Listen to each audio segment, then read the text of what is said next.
audience, I'm Molly Rantin, and I'm here to rant about feelings. You know what I can't stand besides Nutella? I can't stand the societal implications of crying. So here's the thing, I think crying is kind of an amazing experience. Crying gives me this beautiful outlet in which every overwhelming, heart-wrenching emotion inside of me is released through tears, kind of like a bizarre sadgasm. For me, it's incredibly freeing to cry because I don't have to carry the full burden of my emotions anymore.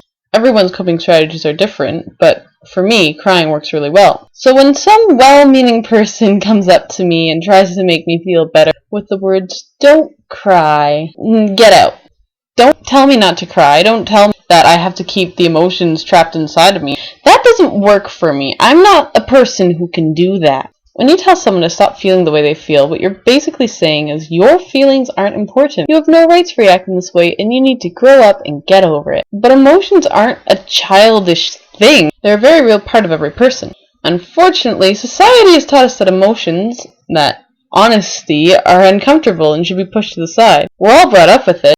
Why do you think I have so much trouble ranting in real life? So when you tell someone to stop crying, it's not to make that person feel better, it's to make you feel better. And yes, it's true that witnessing these emotions can be extremely uncomfortable, but guess what? When someone else is expressing emotions, it's not about you. You need to be a better friend. I get that a lot of people who do this don't actually intend to be hurtful, but, and I'll likely say this a lot on this vlog, a lack of bad intentions does not erase pain. Just because you don't mean to hurt someone doesn't mean you didn't do so. Don't try to defend your actions with, "I didn't mean to." Accept that you did something wrong, apologize for it, and do better next time. So people should always be able to express their feelings, right?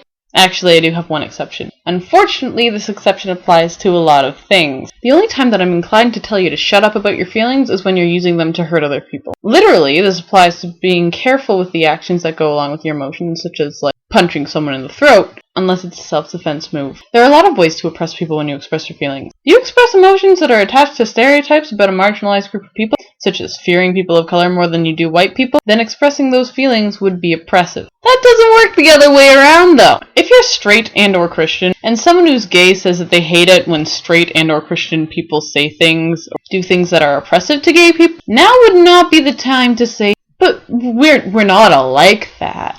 No one is saying you're all like that, and you going on about your hurt feelings just derails from an actual expression of pain. It's not all that different from telling someone to stop crying, really. In both cases, you're saying that you would rather be comfortable than allow someone to convey real emotion. That all kind of got very convoluted, and just goes to show you, as I said last video, that we don't live in a simple world. But here's something that I consider to be pretty clear. Even if expressing your feelings to other people is oppressive, your emotions are still real. All emotions are real, and they're important. That doesn't mean you should be living with those emotions. If they're oppressive emotions, they need to change immediately. Educate yourself.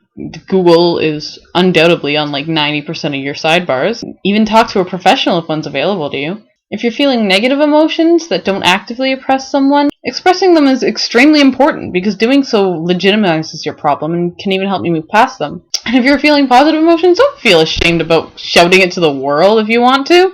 There's nothing wrong with being happy or excited or peaceful or whatever.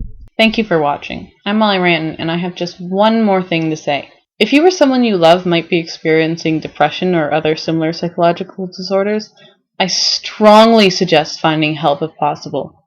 Many communities have facilities that can help at little to no cost wherever you are in the world. The negative feelings that accompany illnesses like depression are as real and legitimate as anything anyone else experiences. But that doesn't mean they have to be a part of your life, and it doesn't even mean that they should be a part of your life. I strongly encourage help for anyone who needs it. And if you need someone to talk to and you think I'm that person, my inbox is always open. Every single one of you deserves to be happy. Again, thanks for watching. Toodles!